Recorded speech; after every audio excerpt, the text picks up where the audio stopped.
ഇന്നെന്റെ birthday joint അടിക്കണം. ഈ വരി കേട്ടപ്പോ തന്നെ നിങ്ങൾക്ക് കാര്യം മനസ്സിലായി കാണുമല്ലോ അല്ലെ. ഇന്ന് നമ്മൾ സംസാരിക്കാൻ പോകുന്നത് വിശ്വ മ്യൂസിക്കിനെ കുറിച്ചിട്ടാണ്. ഒരുപാട് ആളുകൾ ട്രോൾ ചെയ്യുന്നുണ്ട്, അല്ലെങ്കിൽ ഒരുപാട് ആളുകൾ വിശ്വ മ്യൂസിക്കിനെ കുറിച്ച് വീഡിയോ ചെയ്യുന്നുണ്ട്. ഞാൻ ആദ്യമായിട്ടാണ് വിശ്വ മ്യൂസിക്കിനെ കുറിച്ചൊരു വീഡിയോ ചെയ്യുന്നത്. ഒരുവിധം എല്ലാ ആളുകളും ചെയ്തിട്ടുള്ള വീഡിയോ ഞാൻ കണ്ടിട്ടുണ്ട്. അതിൽ നിന്ന് എനിക്ക് പറയാനുള്ള ആദ്യത്തെ കുറച്ച് കാര്യങ്ങളുണ്ട്. അതിനു മുമ്പ് എന്തുകൊണ്ടാണ് വിശ്വ മ്യൂസിക്കിന് ഈ അടുത്ത കാലത്ത് ഇത്രയധികം ട്രോളുകൾ എത്തിക്കാനുള്ള കാരണം എന്ന് പറയുന്നത് അദ്ദേഹത്തിന്റെ പാട്ടൊന്നുമല്ല. ഞാൻ കാര്യം കാണിച്ചു തരാം. ഇതാണ് അദ്ദേഹത്തിന് ഏറ്റവും കൂടുതൽ ട്രോൾ വരാനുള്ള കാരണം. ഈ കാണുന്നത് പുള്ളിയുടെ ഇൻസ്റ്റഗ്രാം പ്രൊഫൈലാണ്. പുള്ളിയുടെ ചങ്ങാതി ആരോ ഒരാളാണ് ഈ വീഡിയോ ഒക്കെ ചെയ്യുന്നത്.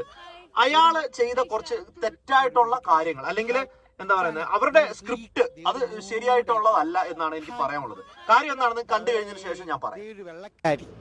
ഹായ് ഹായ്, ഇഷ്ടപ്പെട്ട സ്ഥലത്ത് ഒരു വെടിക്കെട്ട് സാധനം. ഹായ് അപ്പോ ഒരു വെടിക്കെട്ട് കൊച്ച്. ഹായ് ഒരു വെടിക്കെട്ട് ചിക്ക്. ഹായ് ചെമ്പി ദേ ഒരു കിടുക്ക് കൊച്ച്. ഹായ് ഒരു കൊച്ചു ക്യൂട്ട് കുട്ടി.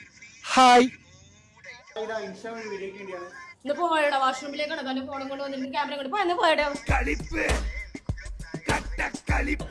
ഹായ് വലിഞ്ഞേറി വന്ന പേര് പാർവതി. സൗണ്ട് നല്ല ഫെമിലിയർ ഉണ്ട്. വിശ്വ മ്യൂസിക്കിലെ ചേട്ടനല്ലേ? വീഡിയോസ് കാണാറുണ്ടോ? കാണാറുണ്ടല്ലോ, ഞാൻ പാട്ടൊക്കെ കേൾക്കാറുണ്ട്, എല്ലാം കേൾക്കും. ഇപ്പൊ കോഴിത്തോർക്ക് എങ്ങനെ കാണിക്കാമോ? പിന്നെ ആ വീഡിയോ കണ്ടതിൽ നിന്ന് നിങ്ങൾക്ക് കാര്യം മനസ്സിലായില്ലേ? ഇതുപോലെ വേറൊരു പാർട്ടി ഉണ്ടായിരുന്നു, നമ്മുടെ വിജയ മച്ചാൻ. ഇപ്പൊ പോസ്കോ ഒക്കെ അടിച്ച് വീട്ടിൽ ഇരിപ്പാണ്. വീഡിയോ ഒന്നും അങ്ങനെ കേറുന്നില്ല, ഒരാളും തിരിഞ്ഞു പോലും നോക്കുന്നില്ല. എന്തായാലും പുള്ളിയുടെ ഈ ഒരു ഇൻസ്റ്റഗ്രാമില് പുള്ളി ഇത് വളരെ കൃത്യമായിട്ട് സ്ക്രിപ്റ്റ് ചെയ്തിട്ടുള്ള സാധനമാണ്. കാരണം ഇതിനകത്ത് കാണിക്കുന്ന എല്ലാ പെൺകുട്ടികളെയും ഇയാളുടെ പല വീഡിയോസിനകത്ത് കാണാൻ പറ്റും. ഓൺ വോയിസ് വീഡിയോസ് ഒക്കെ ചെയ്യുമ്പോൾ ബാക്കിൽ കൂട്ടുകാരുടെ കൂട്ടത്തിൽ ഈ കാണിക്കുന്ന പല പെൺകുട്ടികളെ നമുക്ക് കാണാൻ പറ്റും. അതുകൊണ്ട് തന്നെ വ്യക്തമായിട്ട് പ്ലാൻ ചെയ്ത് സ്ക്രിപ്റ്റ് ചെയ്തിട്ടുള്ള വീഡിയോസ് ആണ് ഇതിനകത്ത് കൊടുത്തിരിക്കുന്നത്. പക്ഷെ ആ വീഡിയോ തുടങ്ങുന്നതിന് മുമ്പ് പറയുന്ന കാര്യങ്ങളെല്ലാം വെടിക്കെട്ട് ചിക്ക്, മുടിഞ്ഞ ചരക്ക്, അങ്ങനാണ് ഇങ്ങനാണെന്നുള്ള രീതിയിലുള്ള ഡയലോഗിലാണ് ഇത് സ്റ്റാർട്ട് ചെയ്യുന്നത്. കാരണം ആളുകൾ അത് കാണാൻ വേണ്ടിയിട്ട് മാത്രമാണ്. ഇതുപോലെ എത്രയൊക്കെ നന്മമരം കളിച്ചാലും ഇതുപോലുള്ള വീഡിയോയ്ക്ക് ആളുകൾ കാണാനുണ്ട് എന്നുള്ളത് 100% ഉറപ്പാണ്. അതിനുള്ള ഉദാഹരണമാണ് ഈ വീഡിയോയിൽ, ഈ ചാനലിലെ ഈ വീഡിയോസുകളിൽ മാത്രം നോക്കിയാൽ കാണാം. ഇതുപോലെ ചെയ്തിരിക്കുന്ന വീഡിയോയ്ക്ക് മില്യൺ കണക്കിന് വ്യൂസ് കയറിയിട്ടുണ്ട്. നോർമലായിട്ട് ചെയ്തിരിക്കുന്ന വീഡിയോസിന് അത്രയും വ്യൂ ഒന്നും കിട്ടിയിട്ടില്ല എന്നുള്ളത്. കാരണം നമ്മുടെ നാട്ടില് കുറെ സദാചാരക്കാരുണ്ട്. അവര് സോഷ്യൽ മീഡിയയിൽ വന്നിട്ട് ഭയങ്കര ഡയലോഗ് ആയിരിക്കും. അങ്ങനെ വേണം, ഇങ്ങനെ വേണം, അങ്ങനെ ചെയ്യണം, ഇങ്ങനെ ചെയ്യണം, ഇങ്ങനെയുള്ള പെണ്ണുങ്ങളെ ചവിട്ടണം, കുത്തണം. അവരുടെയൊക്കെ ഫോൺ എടുത്തിട്ട് അവരുടെ ഇൻസ്റ്റയില് അവരുടെ ഫീഡിൽ വരുന്ന കാര്യങ്ങൾ നോക്കിക്കഴിഞ്ഞാല് ഈ സദാചാരക്കാരുടെ ശരിയായിട്ടുള്ള മുഖം എന്നാണ് എനിക്ക് പറയാനുള്ളത്. പിന്നെ നെഗറ്റീവ് എന്ന് പറയുന്നത്, നമ്മുടെ സോഷ്യൽ മീഡിയയിലെ ഒരു പ്രത്യേകത എന്താണെന്ന് വെച്ച് കഴിഞ്ഞാല് ആദ്യം വരുന്ന ഒരു 10 കമന്റുകൾ നെഗറ്റീവ് ആണോ, അതിനുശേഷം വരുന്നവരെല്ലാവരും അതിന്റെ താഴെ നെഗറ്റീവ് മാത്രമായിരിക്കും ഇടുന്നത്.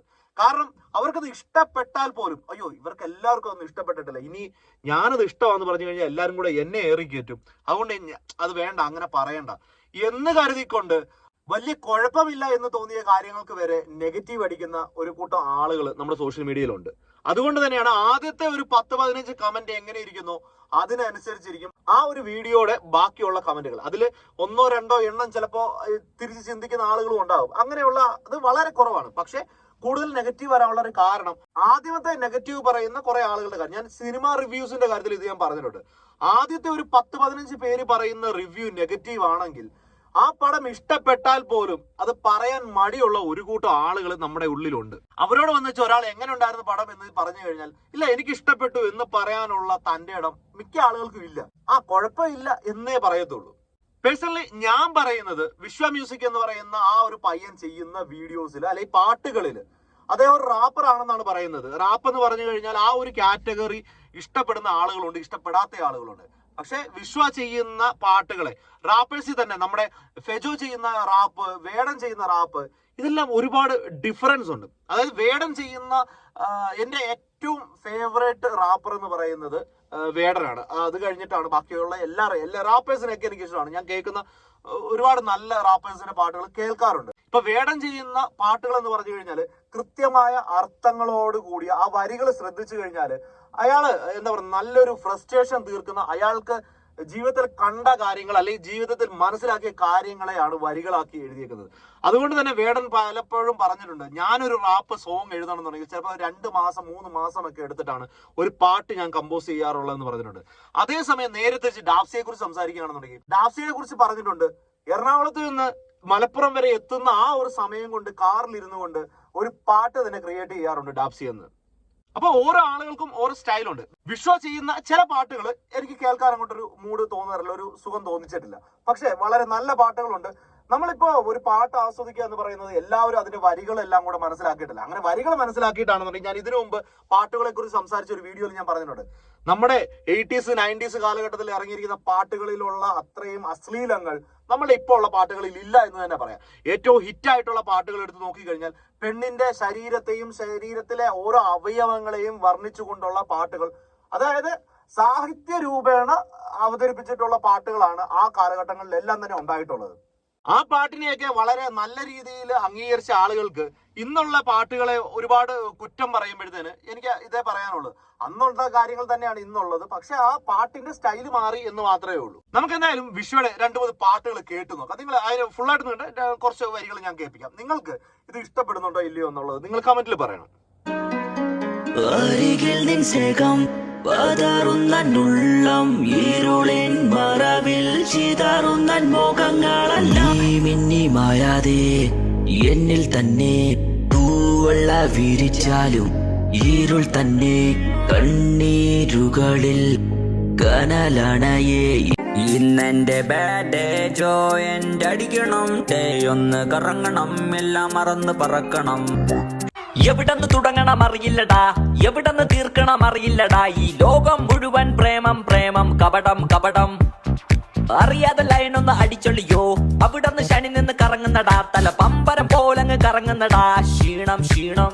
അറിയാതെ ലൈനൊന്ന് അടിച്ചൊള്ളിയോ, അവിടെന്ന് ശനി നിന്ന് കറങ്ങുന്നടാ. തല പമ്പരം പോലങ്ങ് കറങ്ങുന്നടാ, ക്ഷീണം ക്ഷീണം. നമ്മുടെ ഇൻസ്റ്റയിൽ തന്നെ ഇപ്പൊ എടുത്ത് നോക്കിക്കഴിഞ്ഞാൽ ഏറ്റവും കൂടുതൽ ഹിറ്റായിട്ട് ട്രെൻഡിങ്ങിൽ പോകുന്ന പല പാട്ടുകളും ചിലപ്പോൾ ബംഗാളി, ഗുജറാത്ത്, ആന്ധ്ര, തെലുങ്കാന എന്നൊക്കെ ഉള്ള അവരുടെ റീജിയണൽ പാട്ടുകളെ പോലും നമ്മൾ ഇവിടെ ട്രെൻഡായിട്ട് കൊണ്ടു നടക്കാറുണ്ട്. ഇവരെല്ലാവരും ഇതിനകത്തെ വരികൾ മനസ്സിലാക്കിക്കൊണ്ടാണോ? ഒന്നുമില്ല, അതിനകത്തെ ആ ഒരു ബീറ്റ് നമുക്ക് ആ ഒരു ഓളം കിട്ടുന്നതാണോ എന്ന് മാത്രമേ നോക്കാറുള്ളൂ. ഞാനും നമുക്കെപ്പോഴും ആ ഒരു ഓളത്തിനനുസരിച്ചാണ് നമ്മളെ പാട്ടിനെ ഇഷ്ടപ്പെടുന്നത്. ആ ബീറ്റ് നമ്മളിലേക്ക് എത്തുമ്പോഴാണ് ശരിക്കും ആ പാട്ട് ഹിറ്റ് ആവുന്നത്. അങ്ങനെയുള്ള പാട്ടുകൾ കേൾക്കാനാണ് എനിക്കും ഇഷ്ടം. എനിക്ക് ഇഷ്ടപ്പെടുന്ന ബീറ്റ് ആണോ ഇത് എങ്കിൽ ഞാൻ ആ പാട്ട് കേൾക്കും. അല്ലാതെ നമ്മളെല്ലാവരും കേൾക്കുന്ന എല്ലാ പാട്ടിന്റെയും വരികളിലെ അർത്ഥങ്ങളെല്ലാം മനസ്സിലാക്കണം. ചില ആളുകൾ എന്ന് ചോദിക്കുന്നു, ഈ പാട്ടിനകത്ത് എന്നാ അർത്ഥമുള്ളതെന്ന്. ഈ പാട്ടിനകത്തൊക്കെ എന്ത് അർത്ഥം കൊടുക്കാനായിട്ടാണ്? എന്റർടൈൻമെന്റ് പർപ്പസിന് വേണ്ടിയിട്ട് ഇറക്കുന്ന ഒരു സാധനത്തിനകത്ത് എന്റർടൈൻ ആകുന്നുണ്ടോ എന്ന് മാത്രം നോക്കിയാൽ മതി. അല്ലാതെ അതിനകത്തെ വാക്കുകളെ തെരഞ്ഞെടുത്ത് ഓരോന്നിന്റെ മലയാള മറ്റേ ഡിക്ഷണറിയിൽ നോക്കി അർത്ഥം നോക്കിയൊന്നും നമ്മൾ പാട്ടിനെ ആസ്വദിക്കാറില്ല. അതുകൊണ്ട് എന്റെ വ്യക്തിപരമായിട്ടുള്ള അഭിപ്രായമാണ് ഞാൻ ഈ പറയുന്നത്. വിശ്വ മ്യൂസിക് എന്ന് പറയുന്ന ഒരാളെ എനിക്കിഷ്ടമാണ്. അദ്ദേഹത്തിന്റെ പാട്ടുകൾ ഞാൻ കേൾക്കാറുണ്ട്. അതുകൊണ്ട് തന്നെ എനിക്ക് ഇഷ്ടമായിട്ടുള്ള കാര്യങ്ങളാണ്. ചില പാട്ടുകൾ അതിനകത്ത് എനിക്ക് അങ്ങോട്ട് കണക്ട് ആയിട്ടില്ല. അതുകൊണ്ട് ആ 1-2 പാട്ടുകൾ ഒഴിവാക്കി വെച്ച് കഴിഞ്ഞാൽ അദ്ദേഹം എഴുതുന്നത് എപ്പോഴും പ്രണയം ആണ്, ഒരു തേപ്പ് കാര്യങ്ങൾ ഇതൊക്കെ വെച്ചിട്ടാണ് ആ പാട്ട് എഴുതുന്നത്. അപ്പൊ അതിനെ ഒന്ന് മാറ്റിപ്പിടിച്ച് ഇനി പല പല സബ്ജക്റ്റുകൾ കൊണ്ടുവന്ന് പാട്ടിലേക്ക് കൊണ്ടുവരാൻ നോക്കുക.